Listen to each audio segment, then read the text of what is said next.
welcome to Ben Harrington. Yeah!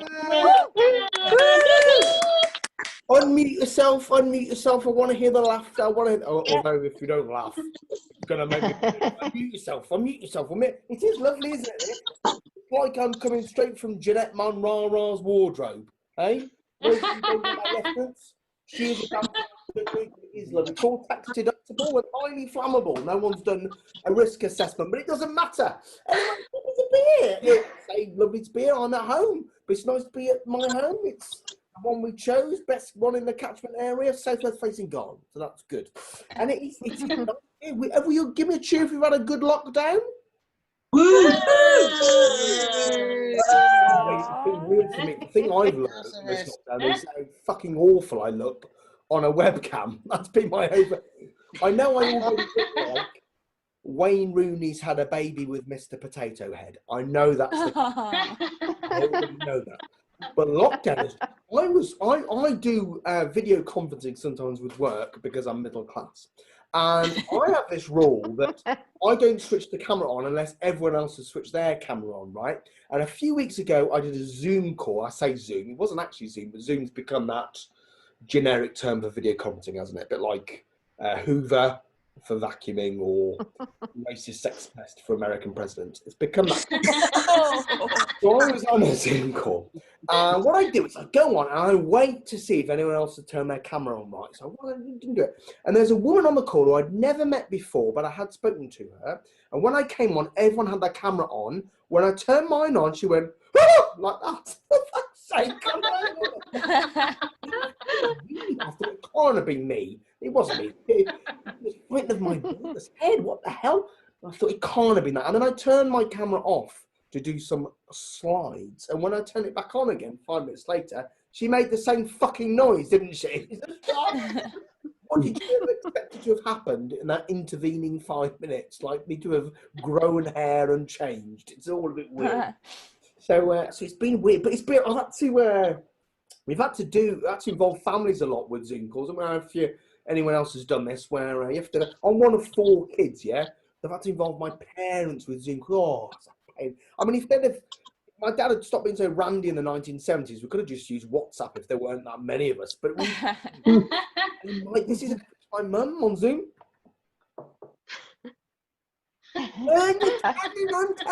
We didn't have Zoom at school. We didn't have no mum. You had diphtheria and rationing. That's not really.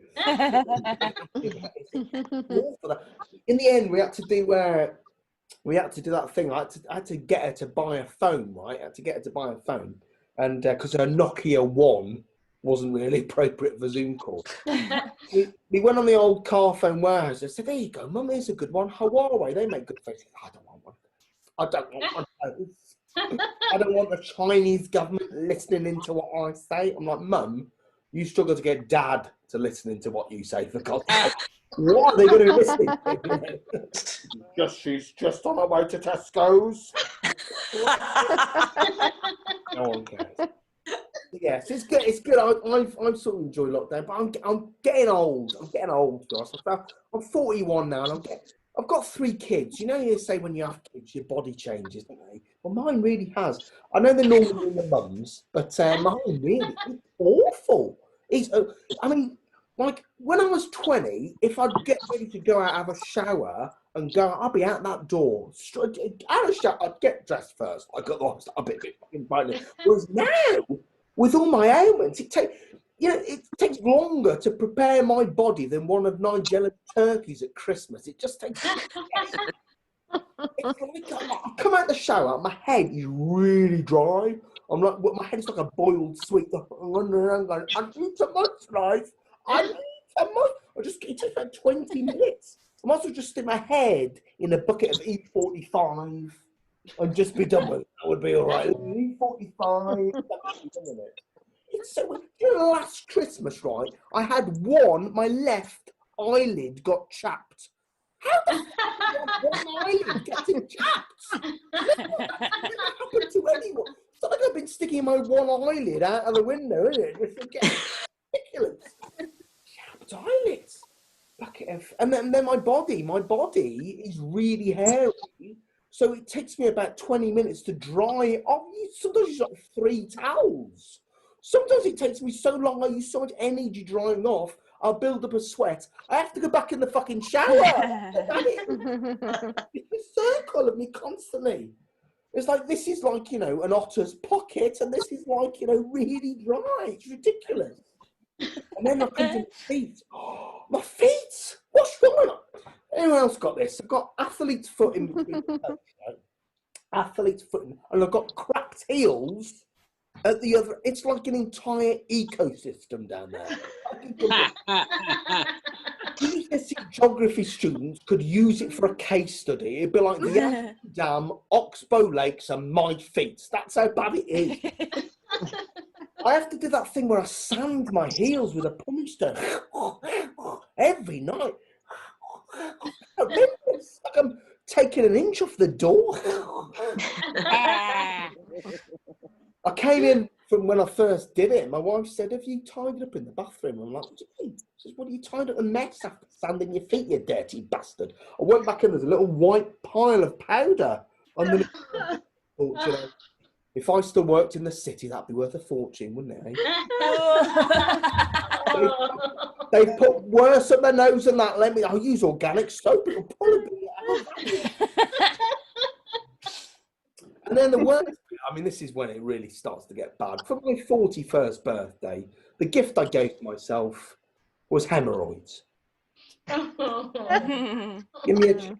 Oh, no, don't. Oh, my God, it's horrendous. Someone said to me in my 20s, enjoy your 20s and 30s, because when you get to your 40s, most days you have to stick your finger up your ass. That's not very nice.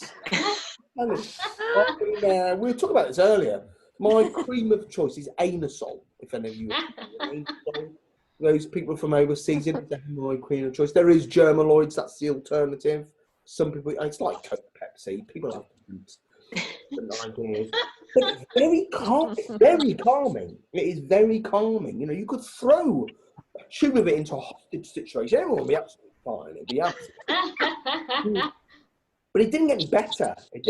So I thought, I'm gonna have to call my doctor here. So I phoned my doctor, and because of COVID, right? They're not doing appointments. That's a phone appointment. I thought, well, what am I going to call that part of my body? I thought, I've got an A-level in biology. I'm going to call it my anus, because that's the biological term. She said, "Hi, Ben." She's got a bit younger than me. She said, "How are things going?" I said, "Yeah, I've got a problem with my anus." She said, "Tell me about your bum." I thought, oh, she's gone in for a vicar with a guitar. Straight away, she's gone informal. She said to me, "I'm going to give you some suppositories, right? Suppositories. You need just pop one up every evening." Pop, she said, pop. Now, when I use the word pop, I'm thinking of maybe popping my head round the kid's door to see if they're fallen asleep, or popping up into the loft to see if the suitcase is there. That ain't the word you'd associate with inserting a suppository, let me tell you. You have to negotiate with your arsehole. It's really bloody weird, let me tell you. It's like an Iranian border crossing. That's how bad it is. Thou shalt not. You're there all the time. I mean, the first lesson I learned was taking out the foil. Oh. But it's really hard to find your arsehole. I'm not joking. You think, oh, it's not where you think it is. What I could have done with it is one of those mirrors the police used to use in the 80s for looking under cars for bombs. Not where you think it. But you're there trying to get, oh, man. And then all of a sudden, whoop, it disappears. It's like from Checkpoint Charlie to the Paul Daniels magic show. You know, it's very strange. My wife said she knows I've done it because I shout out, "Now that's magic." Not everyone will get that reference, but Christ, it's a good joke, isn't it? I getting myself ready. So in the end, that is not the end of the story, because it didn't improve. You know? I go to the doctors, yeah, and I go to the doctors, and she's examining me, and I met my doctor. My doctor's lovely, to be fair. I've been to see her before about mental health challenges. She's really nice. And halfway through, she says, "Ben, listen, I need a second opinion. Do you mind if I can ask someone to come and have a look?" It's another doctor. I might fucking know that, for Christ's sake. It's not the bloke cutting the grass outside, is it? What do you think of that, eh? Well, I could do with using my strimmer on that. I mean, look, he's not beach body ready, is he? Look at that. So this other doctor came in, and his name's Ben. She said, oh, he's called Ben as well. Oh, great. And I'm there. I'm facing the other way. I've got a mask on, right? So you can't really see my face. And they come in, and between them, they discussed my bottom, basically, whilst I think he could be that, but he might be this. And then right at the end, he says, well, it's been an absolute pleasure to meet you. I think, for fuck's sake, how bad is your life? You're patient. You just walked in, had a good look at my arsehole. How bad is your social life to think it's been a pleasure, for fuck's sake?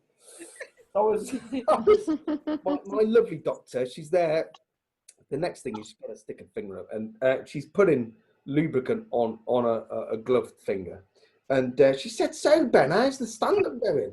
I went, yes. And I said, do you know, she said, I've always wondered, where'd you get your material from? There's more to it. There is more, but I will leave you with that. You've been lovely. Thank you so much. Keep supporting live comedy. We want to be back in venues, but until we can, this has been wonderful. I really appreciate you all coming and watching tonight. Thank you very much for the gigs. Thank you very much.